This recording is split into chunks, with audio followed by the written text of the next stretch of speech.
Hello friends, हमारे YouTube channel में आपका एक बार फिर से स्वागत है। फ्रेंड्स, आज की इस वीडियो में जानेंगे टीएफटी डिस्प्ले के लाइट सेक्शन के बारे में।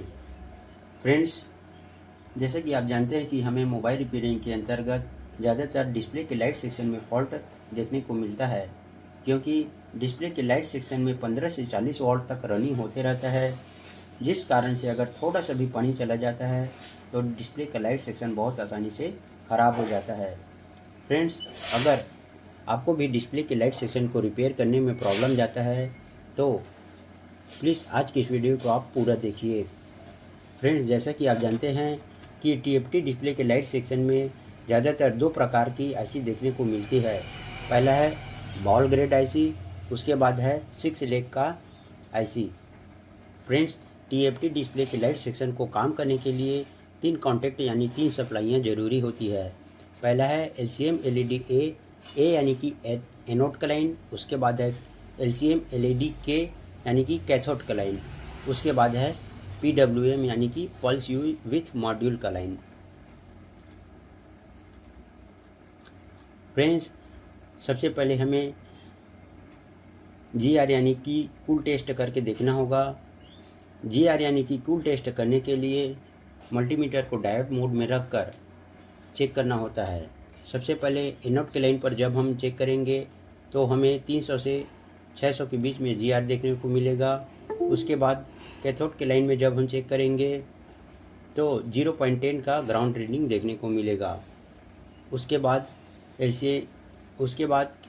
जैसे कि हमारे फ़ोन में किसी भी फ़ोन में अगर बॉल ग्रेड आईसी लगा है और उस आईसी के हम कैथोड के लाइन को चेक करेंगे तो उस लाइन में भी हमें 300 के से 600 के बीच में जीआर देखने को मिलेगा।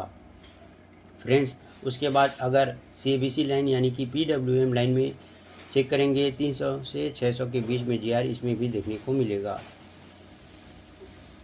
फ्रेंड्स, उसके बाद हमें हॉट टेस्ट यानी वोल्टेजेस चेक करना होगा।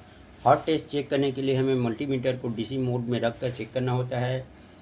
जब हम डिस्प्ले कनेक्टर के एलईडी के एनोड लाइन में चेक करेंगे तो इसके लिए हमें फ़ोन को ऑन करने की ज़रूरत नहीं होती है। सिंपली हमें बैटरी को लगाकर इस लाइन को चेक करना होगा।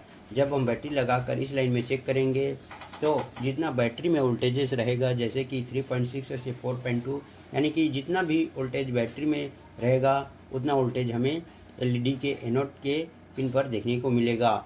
उसके बाद हमें कैथोड के लाइन में कोई भी वोल्टेजेस देखने को नहीं मिलेगा, लेकिन सीएबीसी लाइन पर हमें 1.8 वोल्टेज देखने को मिलेगा। लेकिन इस लाइन को चेक करने के लिए हमें फ़ोन को ऑन करके इस लाइन पर वोल्टेजेस चेक करना होगा। फ्रेंड्स, उसके बाद मैंने इसका सॉल्यूशन का चार्ट बनाया हुआ है, जिसे आप रीड करके डिस्प्ले के लाइट सेक्शन को बहुत आसानी से रिपेयर कर सकते हैं। फर्स्ट है, अगर कोई भी लाइन पर जीआर नहीं आता है तो उस लाइन को रिपेयर करें।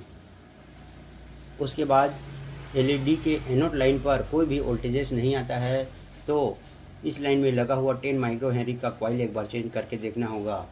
फ्रेंड्स, ज़्यादातर टेक्नीशियन यहीं पर गलती करते हैं, क्योंकि डिस्प्ले के लाइट सेक्शन में 10 माइक्रो हेनरी का कॉइल लगा होता है और इसको ज़्यादातर टेक्नीशियन किसी भी सेक्शन के कॉइल को निकाल कर यहाँ पर फिक्स करते हैं, जिस कारण से इस लाइन पर कोई भी वोल्टेजेस बूस्ट नहीं होता है, जिस कारण से हमारा लाइट सेक्शन काम नहीं करता है। वोल्टेजेस तो आ जाता है एलईडी के एनोड के लाइन पर, लेकिन बूस्ट सर्किट काम नहीं करता, क्योंकि यहाँ पर 10 माइक्रो हेनरी का बूस्ट कॉइल लगा हुआ होता है। उसके बाद है पीडब्ल्यूएन लाइन पर।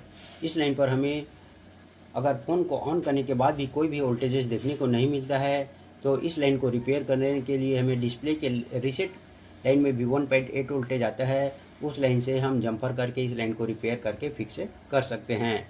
अगर इसके बाद भी डिस्प्ले में लाइट नहीं आता है तो एक बार हमें डिस्प्ले को बदल कर भी देखना होता है, क्योंकि वाटर डैमेज के कारण ज़्यादातर 50% चांस रहता है कि डिस्प्ले भी ख़राब हो सकता है।